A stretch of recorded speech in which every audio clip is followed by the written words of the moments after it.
Hi. So today I wanted to talk about this past weekend.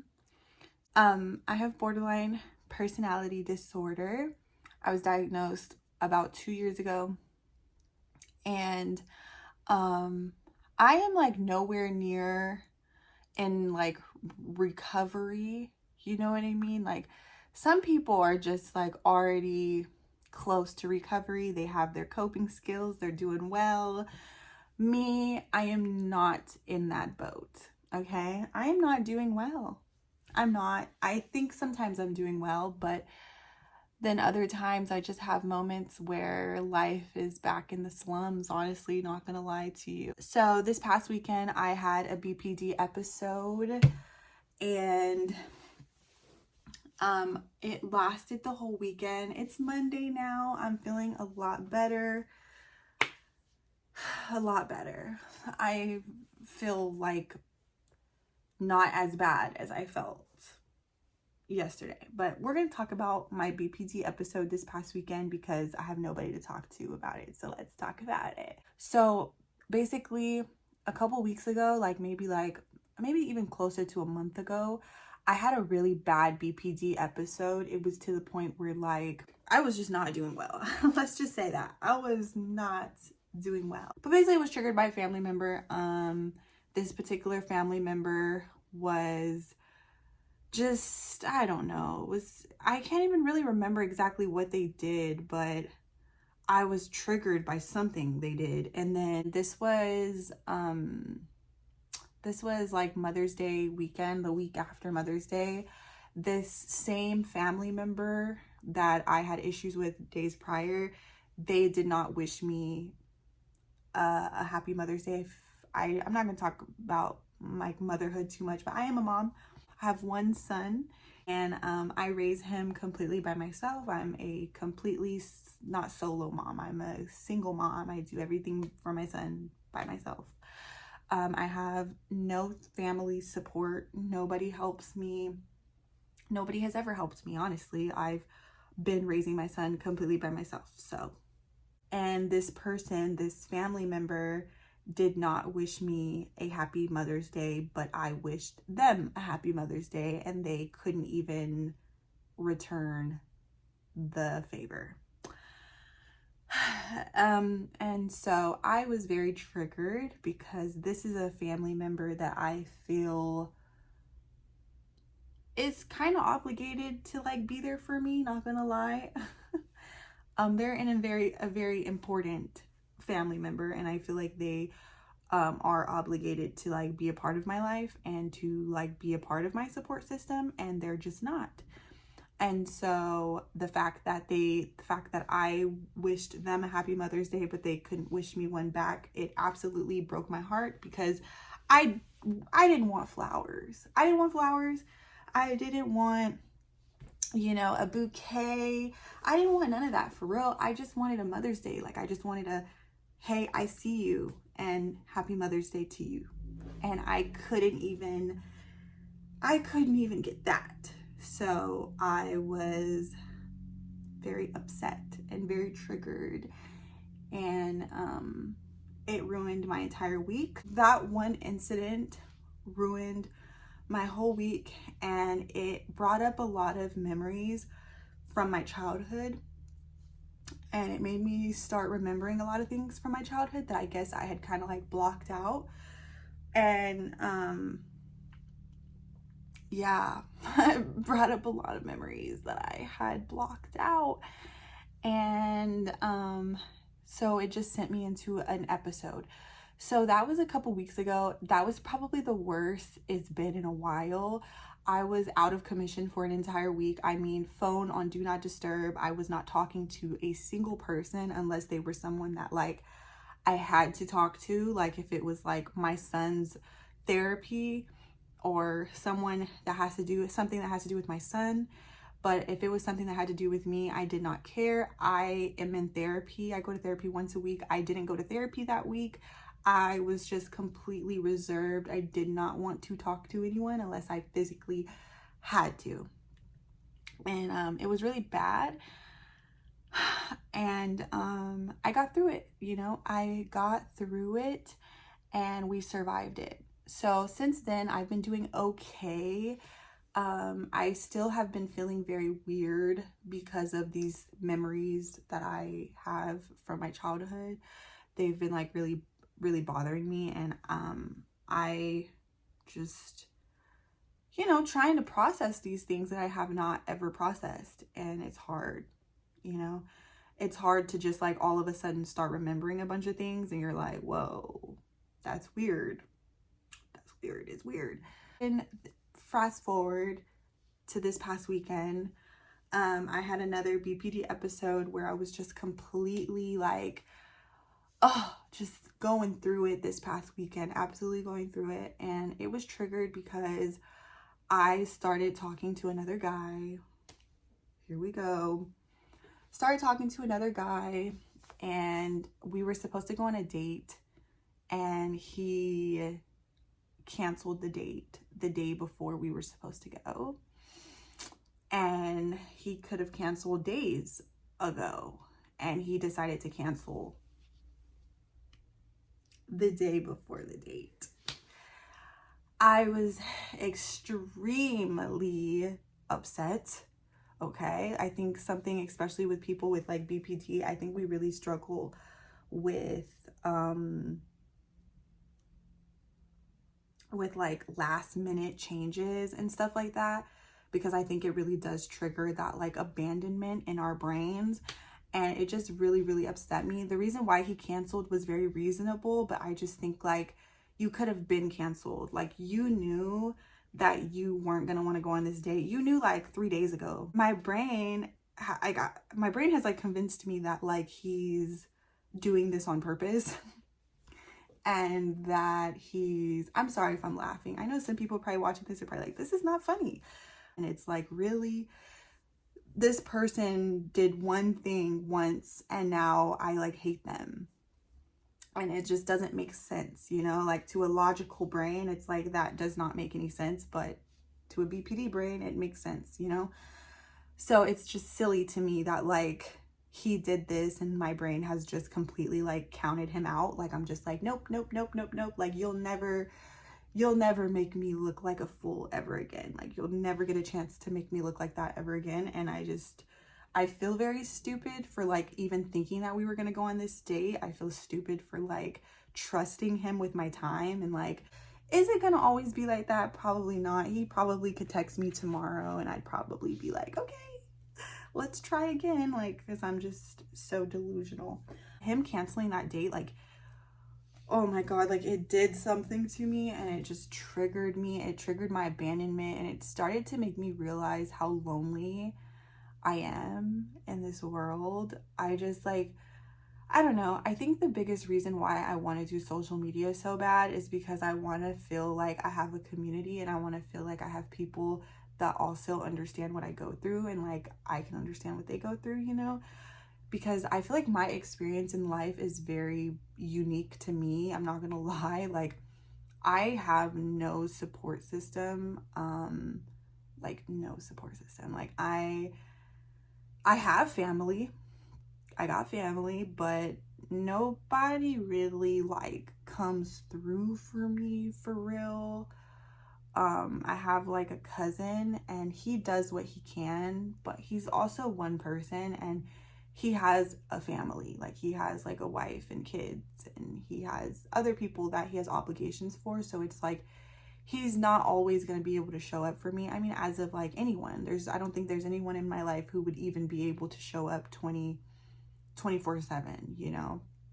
But it's just like, there's people in my life that I've actually like told like, hey, I'm really struggling.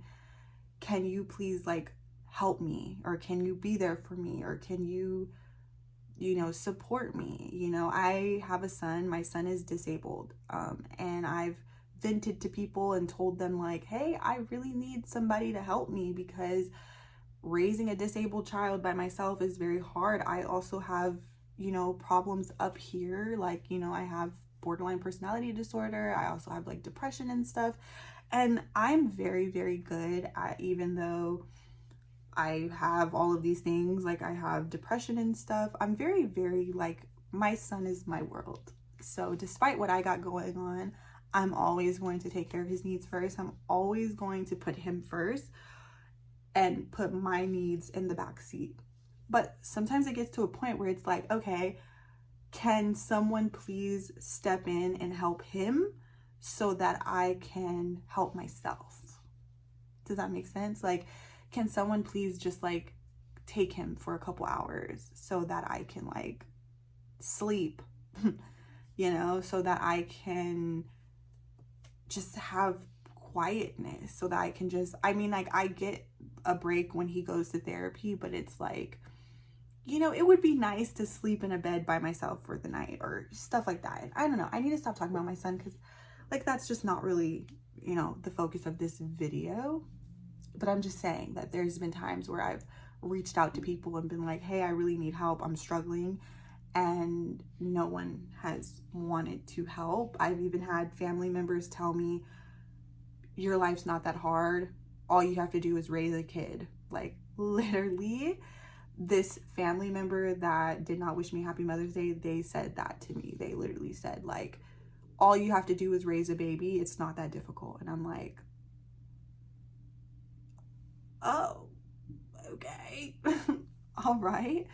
So I just don't think the people in my life really see me as like a human being. I think sometimes my whole life I've been this person that has just like slapped on a smile, and like, even when I'm hurting, I somehow always know how to like jump over it, you know, like I get over it. I don't even like to cry in front of people because I just never like to show people how bad it is or how bad I'm hurting. Like, even in therapy, I'm ashamed of crying in therapy because I just feel like it feels so, like, tell me that, like, tell me like how bad the trauma is that even when you're crying your heart and soul out, you feel like you're a fraud. Like, I can sit here and be crying the most heart-wrenching cry of my life and still somehow feel like I'm faking it. So I just don't cry in front of people because it doesn't feel real. Like, it doesn't feel like, even though I know I'm hurting, it's like, am I faking this right now? You know, are they gonna think that I'm faking this? So it's just like, I've had this way in life of like always kind of just like not showing what I'm feeling for real. And so I think that people in my life sometimes don't see me as like a human being who has feelings. Honestly, sometimes I think the people in my life see me as like,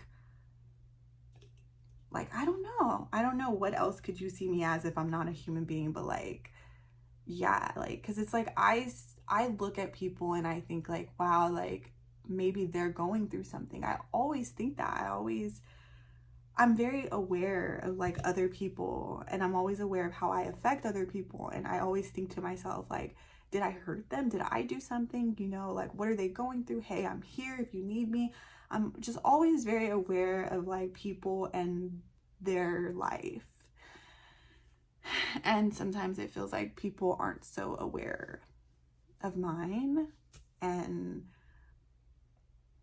it feels like my whole life when I've gone through something, people have always somehow just been like, Skylar's dramatic, or, you know, I've had family members be like, well, you can't always believe everything Skylar says because she exaggerates. And it's like, I'm not 9 years old anymore. You know what I mean? And I get it. Like, I guess some people think that people with BPD are manipulative, and I think sometimes we can be, but like,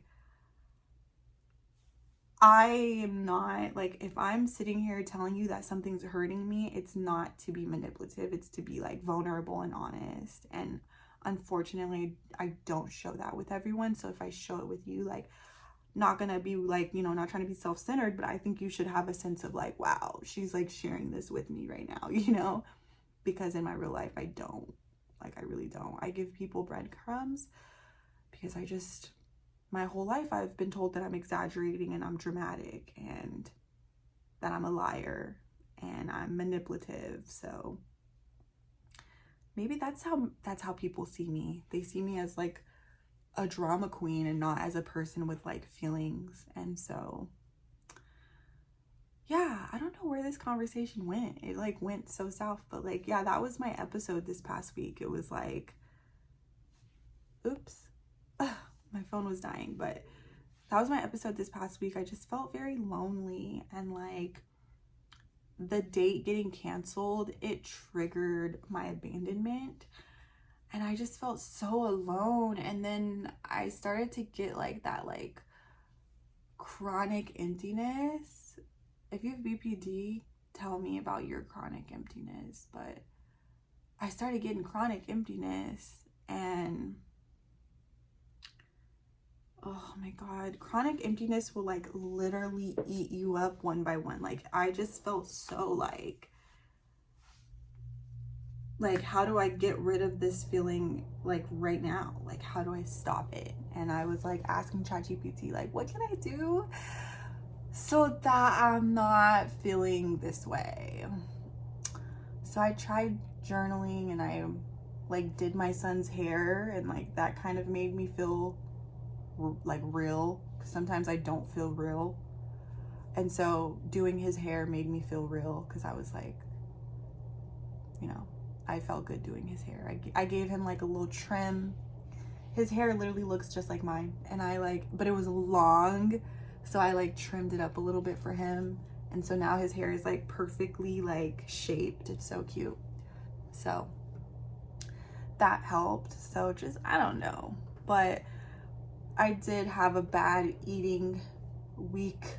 I ate like crap this past weekend, because I was so just like out of it. I ate terrible, bro, and I hate when I do that, because it just makes me feel worse about myself. And so it's like, yeah, I don't know why I do it, but I eat like crap, and so I've been paying for it all morning. So I'm gonna try to not eat like that no more, because like it's just not good for the soul, you know. But I don't know. No, I feel like my life is in a constant loop, and I just don't know how to like stop that. I don't know. My therapist is like, oh, you gotta go on more walks. More walks. I mean, maybe. I'm not gonna knock it. But I don't know. Sometimes I guess you do gotta touch grass, right? But like, this isn't temporary. You know what I mean? Like, BPD is not temporary. Like, I'm gonna have this for the rest of my life. And I mean, I can like manage it, but like, I'm going to have BPD for the rest of my life. So, what do we do about this, boss? I don't know, y'all. I've been talking for 25 minutes though. I'm gonna just like end this video. But if this video even gets any views, I don't know if it will, but if it does, and if you like this video, please leave me a like and a comment down below. And I will see you guys in the next video. All right. Bye, guys.